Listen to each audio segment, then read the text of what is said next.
Good morning. It's Friday. I'm Deirdre Fitzpatrick. And I'm Mike Cherry in for Teo Torres. It's going to be a hot one again. For more on this, let's get right to meteorologist Tamara Berg. Yeah, if you're an early riser, you've got a treat out there because conditions are still very comfortable as the sun is coming up right now. Beautiful look around downtown Sacramento. You can still see, though, clearly a layer of haze out there, as we will see more of that hazy sky as we go forward through much of the weekend ahead. 65 right now in Sacramento, 62 if you're getting your Friday started in Stockton or Fairfield. Look at that. We're close to 70 in Modesto currently. It's 66 in Yuba City, up to 70 right now in Auburn, 75 for Placerville, and waking up in the mid-40s. The one spot you may need a jacket is going to be close to the coast or up in the mountains. We have temperatures already starting to turn the corner. We're 5 to 6 degrees warmer in the Central Valley and also in the Delta. That's always a good signal to me to show that it's going to be a hot day as temperatures soar well above average. Today, an impact day because of the heat. So take advantage of the morning on a day like this to do things outside.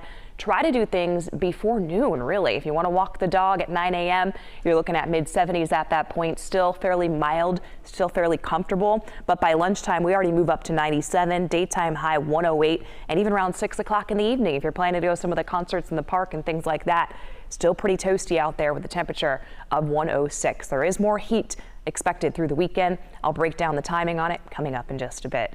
6:02 right now. Brian, how many folks are out there on the roads probably leaving the triple digits maybe? Yeah, if you're heading off in that westbound direction toward the Bay Area to try to beat the heat, you can see traffic pretty light here as you make your way out towards the Causeway through West Sacramento. Not seeing any major delays on that stretch. Highway 50 looking good coming in from Folsom. Interstate 80 coming in out of the Roseville area. No delays through the Split. Cap City Freeway all running in the clear. As you can just see a little bit of red popping up there on the WX freeway. That's where the Fix 50 lane shift is still in place. I-5 and 99, no delays coming up from Elk Grove. If you're heading south towards Stockton, not seeing any problems along the 599 corridor or on the Crosstown Freeway, and Highway 4 looking good off to the west. It's light out there and we are pretty much incident free minus a couple of minor incidents, some stalled vehicles over on the shoulder. Not seeing any major delays there with Interstate 80 right now running at 14 minutes, 205 a 13-minute ride from 5 to 580, and westbound 580 a 24-minute ride. Here in Sacramento, Highway 50 is 10 minutes, Interstate 80 Roseville to Split at 9 minutes, I-5 and 99 both 11 minutes out of Elk Grove. Coming up in the next traffic report, the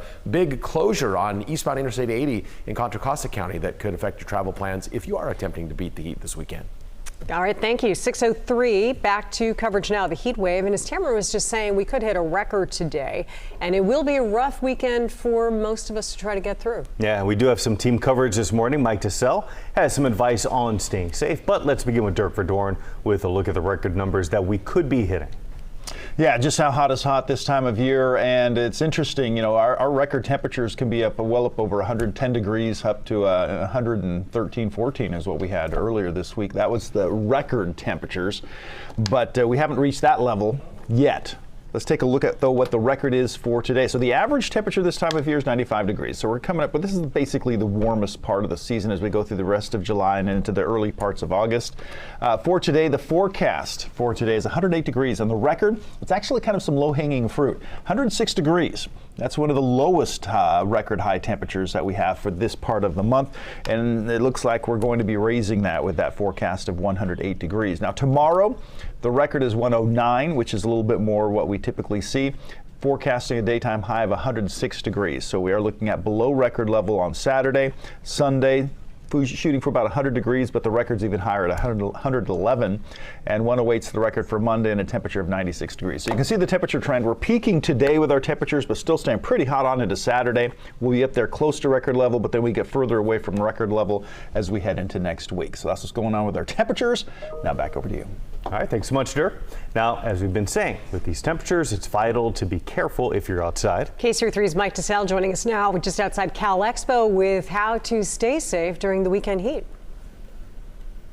Yeah, we came out here to the State Fair because, of course, right behind the California sign is going to be a popular spot to be outside as the State Fair will begin week 2 later this morning. And whether it's coming to the fair, working outside, or just dealing with this heat, there are those 3 key tips to keep in mind during an extreme heat event.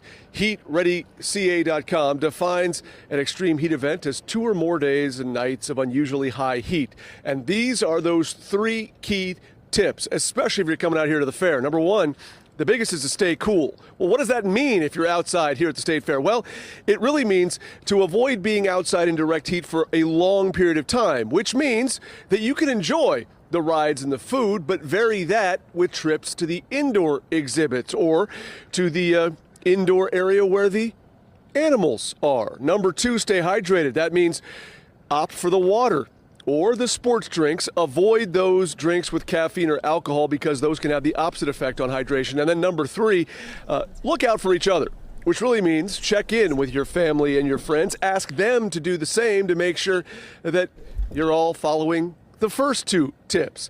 As for back out here live, if you're not at the fair and you're at home running that air conditioner, what does that mean for you? Well, did you know that last night, right around 7:30, the independent grid operator in the state, Cal ISO, they had to declare an emergency alert because they had to secure more power, but they were able to do that relatively quickly. And the good news here is that they say they don't plan any flex alerts or other alerts for today. At least that's the plan. We'll see what happens as those temperatures climb. And did you know there's a certain point where those temperatures get where your human body could find it too hot? I'll explain that part of the story coming up at 6:30. Live outside the State Fair this morning, Mike Tassell, KCRA 3 News. Speaking to a lot of us, Mike. All right, thanks so much. And a reminder that there are some cooling centers that are open during the heat wave. The locations are on your screen. We do have a QR code with a list of cooling centers near you. Pets are welcome at those centers, but on leashes. City of Sacramento will open up some more cooling centers starting today. SacRT will provide free rides to those cooling centers.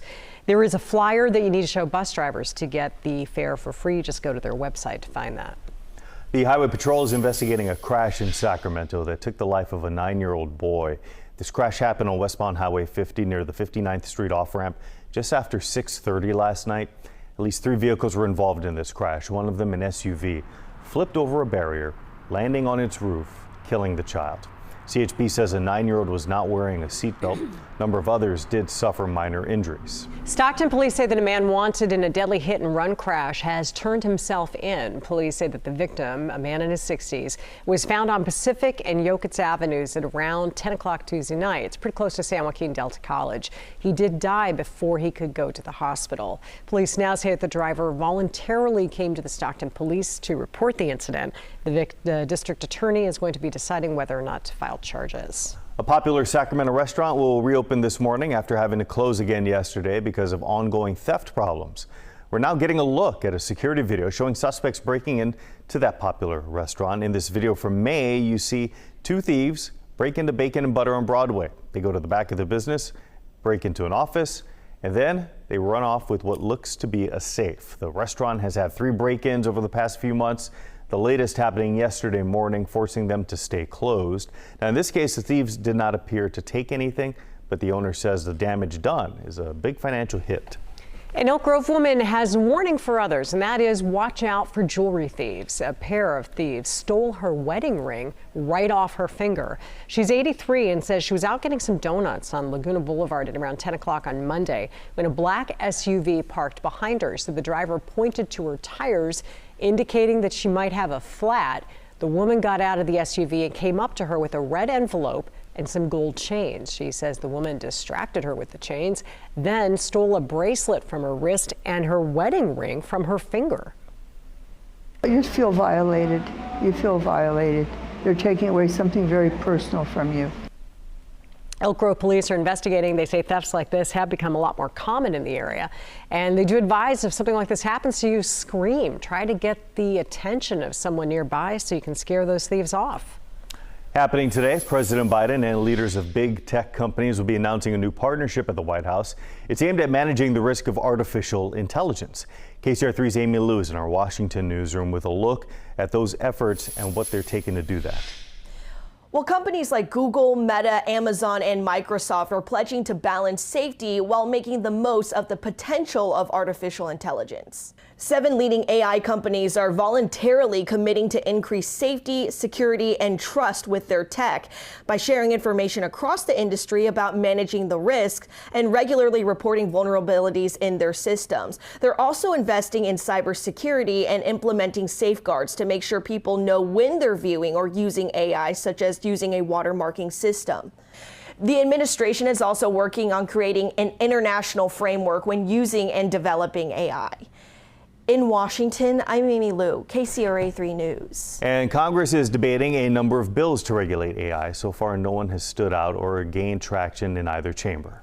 Well, just into our newsroom, one of the most famous entertainers in American history has passed away. Best is yet to come, and babe, won't that be fine? Yeah, Tony Bennett, man who left his heart in San Francisco, has died at the age of 96. Bennett was born in Queens, New York, began singing at a very young age. He would go on to win 19 Grammy Awards, his first in 1962 for his recording of I Left My Heart in San Francisco. But just a very distinguishable voice he had. Yeah. Kind of soundtrack of my youth. My parents very iconic. had their record. Had his records on all the time. And his music, as you touched on earlier, it spanned decades. So there were generations of artists as well who grew up appreciating his music. And a lot of younger artists. You just saw Lady Gaga there, you know, who did the great duets album with him just, you know, relatively short time ago. Yeah. He'd been diagnosed with Alzheimer's, I believe, back in 2016. Right. So. And he was still performing here and there, and his family just said that he loved it. Yeah, remarkable.